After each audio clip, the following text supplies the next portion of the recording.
Well, hold on. I want to finish. They blew up the film. They made my face look yellow. I mean, I work with video. I know when they've distorted it. Then they'd cut to glistening footage in high def saying expert popular mechanics admittedly hooked into the government for more than 100 years in black op propaganda, hence the term yellow journalism. And I said, you're telling me this is different. And they said, absolutely, we really are just looking at the whole thing. It's an investigation.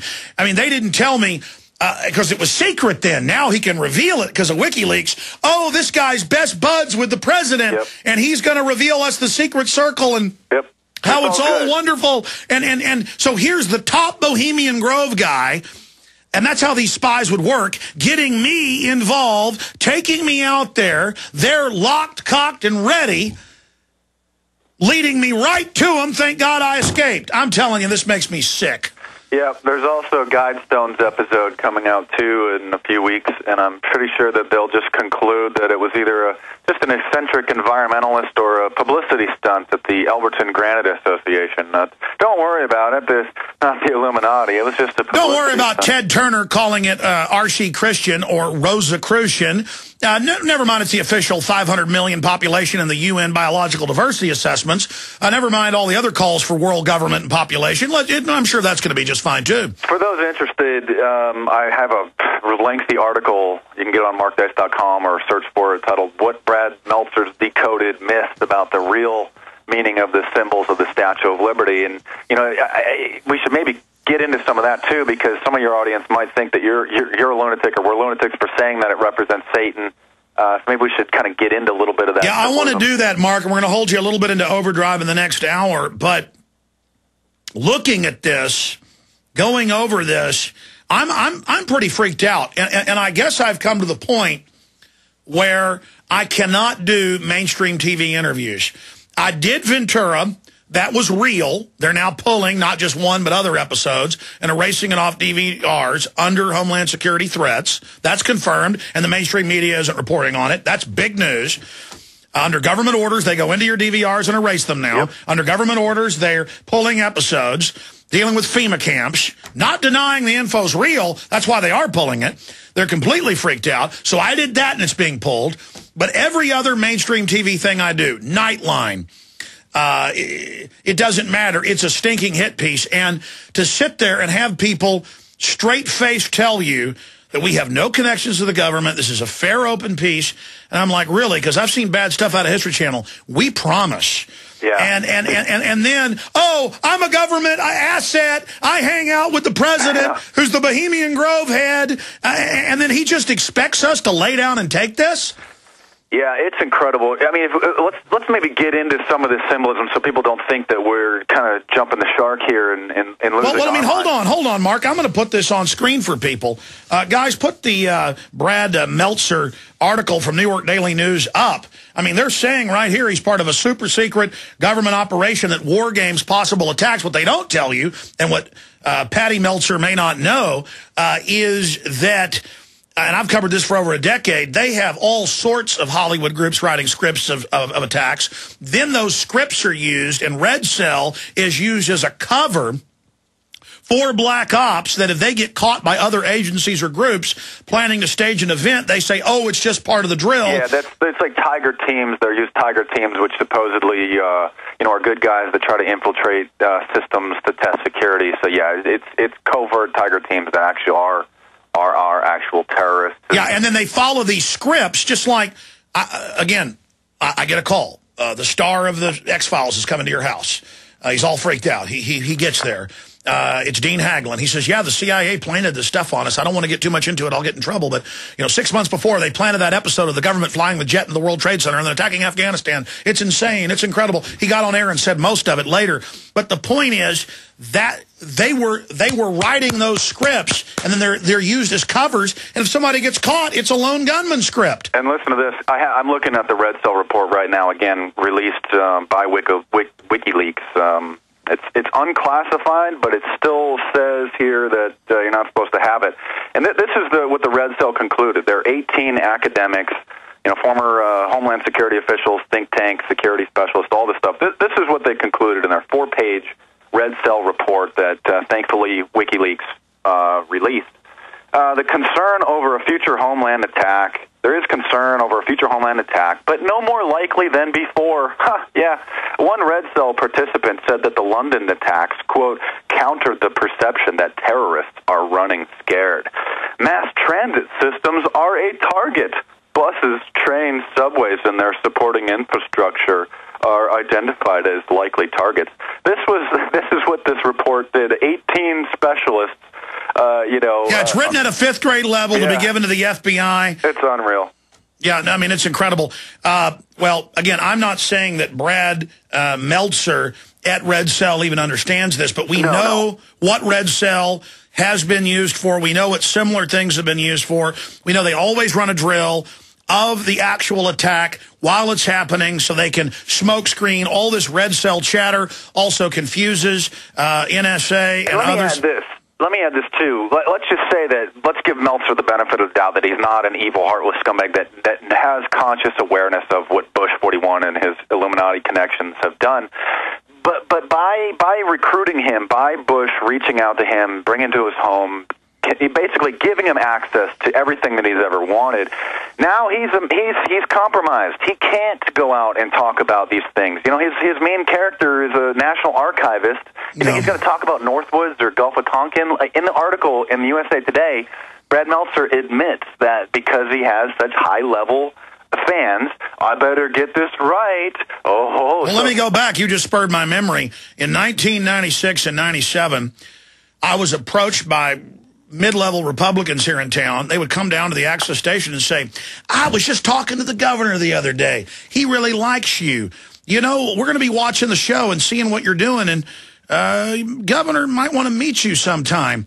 And, of course, then later Bush had me arrested at a rally and knew full well who I was and the rest of it. But the point is that then I had Democrats contact me and go, the Democrats would like you to work with them. I was contacted by a well-known Democrat. He said, will you talk off record? I said, yeah, part of my journalism hat.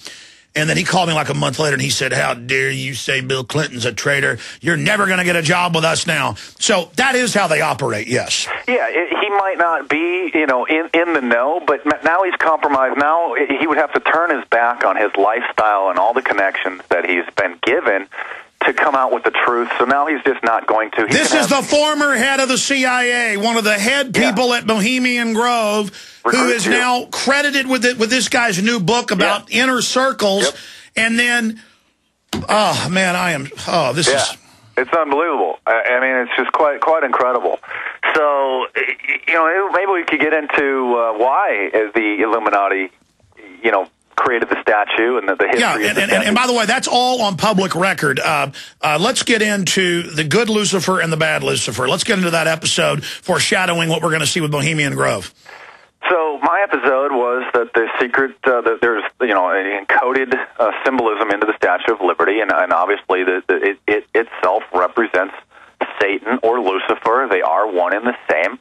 The torch represents the light of Prometheus, the Greek allegory of Prometheus stealing fire, an analogy of knowledge from the gods, giving it to mankind. Same analogy or allegory as Lucifer, the forbidden fruit to mankind. So Prometheus, it's that same thing. That's why there's a symbol of Prometheus outside of Rockefeller Center, symbolically representing Lucifer, or their god of knowledge, power, and information.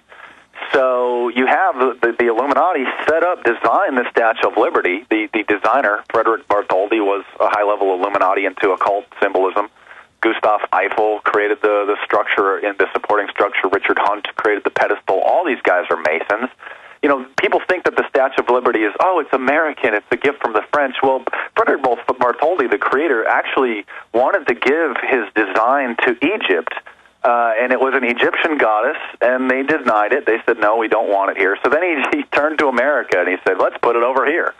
So you have multiple layers of symbolism within the statue. You have the 7 horns, representing rays of the sun. Again, enlightenment, this whole analogy of the light. That there's 7 of them representing the seven. Stay there. We're going to go over it and what happened on the show. It's amazing. We're going to go into overdrive. I may just make the show 4 hours again. I'm enjoying this too much. But I cut back to 3 hours gearing up for the TV show, but we're still in there fiddling with all of that stuff. We'll be right back. PrisonPlanet.tv is streaming live video and audio. Don't forget, we're ending this at the end of the month. We only run it in December and into January. 5 months free right now at PrisonPlanet.tv. We have an hour plus. I think it's like 2 hours long, Deuce said. Flew him out to the Dakotas. Russell Means of Wounded Knee. Incredible interview about how the whole world is being turned into a giant Indian reservation. And that is the science they're using. That interview went up. Joel Skousen, Inside the Tea Party, exposing the neocons. That's going up tomorrow. I'm flying the guys up to Alaska for Nick Begich. That's going on PrisonPlanet.tv. I've probably got, going back over the years, not just all these new ones, 50 or more incredible, never-before-seen things that I got 4 editors putting together right now for PrisonPlanet.tv viewers. I mean, we're just going to add more and more. It's a weapon system of truth. PrisonPlanet.tv and your purchase of the videos, the hardcovers, the books, the T-shirts at Infowars.com also funds this operation. So please don't forget about us. We have all 3 of Mark Dice's incredible books also available at Infowars.com. Now, Mark, getting into the symbolism of the Statue of Liberty, and I was hoping this be a fair show. You know, well-produced, looks good, nice host in the show. You know, very well done, but when I sat there and watched them say Lucifer's good, I mean, that's 33rd degree New World Order Illuminati. Yeah, and they didn't even explain it. I can't even imagine what the audience was thinking that's totally new to this material. I mean, it must have just really twisted their brain around. And so for people that are familiar with this, or maybe people that are completely new to this, essentially the Illuminati, the high-level 33rd degree Masons, view Lucifer, Satan, as good. Whether this is a literal belief or an allegory, it doesn't matter. It's still the same. It's their secret view that Satan in the Garden of Eden is good and that God is bad, and that since they know this, and they have this power that they become gods, just like the allegory, the story of Satan in the Garden of Eden tells you that Satan teaches you to become a god and you rule.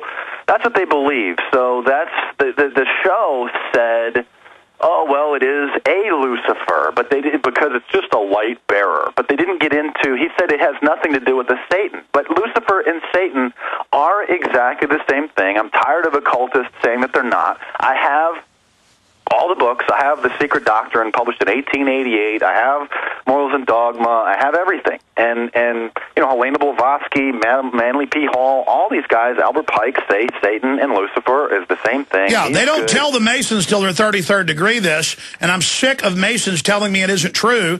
I mean, it is a fact. It is a fact. Lucifer, Lucifer, Lucifer. They say Lucifer and Jesus basically are two sides of the same coin. Yeah, but for people who are new to this, what it is, it's essentially, it's sort of like the Force, where they view Satan not necessarily as bad, but as good or neutral, and then they become empowered with that super knowledge. And so whereas all other religions, you can walk into a Christian church and they want you to learn about the principles of Christianity or any religion. Hey, it's an open book for most of them, most of the legitimate ones. Come on in, learn about our stuff. Hey, hold on. You didn't tell me that it's got Brad-Meltzer or Meltzer on the cover of USA Today doing an Illuminati hand sign? Yeah, notice that's yesterday's author brad-meltzer is part of history's inner circle. Blow that up. And he's standing right outside the National Archives. Again, we need to go post on Brad Meltzer's Facebook page that his character, the archiver, Beecher White, should go and look up Operation Northwoods and learn some real history. Yeah, but he's doing a big Masonic hand sign right there. Mm-hmm. But then we're kooks and we're crazy. See, that's hurtful to sit there and like you talked about in an interview where he's like, you ought to see the crazies I got. And then meanwhile, he's all into this stuff. It's like, oh, the Statue of Liberty is Lucifer, but it's the good Lucifer. Stay there, hour number 4, straight ahead, inside the Illuminati, as they go public and come out of the closet.